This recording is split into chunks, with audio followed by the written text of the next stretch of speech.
ಇದ್ರೆ ನೆಮ್ಮದಿಯಾಗಿರ್ಬೇಕು, ರೈಟ್?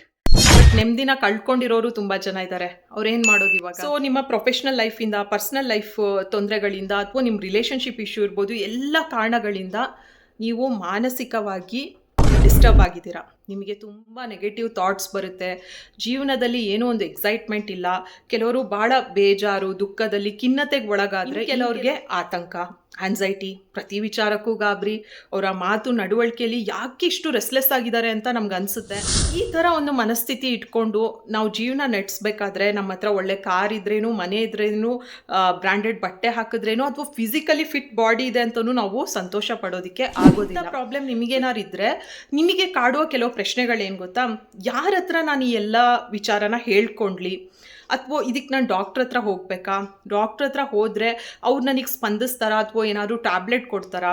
ಇನ್ನು ಅದ್ರ ಫೀಸ್ ಎಷ್ಟಿರುತ್ತೆ? ಆ್ಯಂಡ್ ನಾನು ಎಷ್ಟು ಸಲ ಹೋಗಿ ಡಾಕ್ಟರ್ನ ಮೀಟ್ ಮಾಡಬೇಕು ಎಲ್ಲ ಥಾಟ್ಸ್ಗಳಿಂದ ಹೊರಗೆ ಬರೋದಕ್ಕೆ? ದೇಹಕ್ಕೇನಾದ್ರು ತೊಂದರೆ ಆದಾಗ ನಾವು ಎಷ್ಟು ಬೇಗ ಹೋಗಿ ಬ್ಲಡ್ ಟೆಸ್ಟ್ ಅಥವಾ ಹಾಸ್ಪಿಟಲ್ ಕ್ಲಿನಿಕ್ ವಿಸಿಟ್ ಮಾಡ್ತೀವಿ, ಅಷ್ಟು ಈಸಿಯಾಗಿ ನಮ್ಮ ಮಾನಸಿಕ ಪ್ರಾಬ್ಲಮ್ಗೆ ನಾವು ಹೋಗೋದಿಲ್ಲ. ಬಟ್ ಇದರಲ್ಲಿ ಬದುಕೋದು ಎಷ್ಟು ಕಷ್ಟ ಅಂತ ಇದನ್ನ ಅನುಭವಿಸಿದವರಿಗೆ ಗೊತ್ತಿರುತ್ತೆ.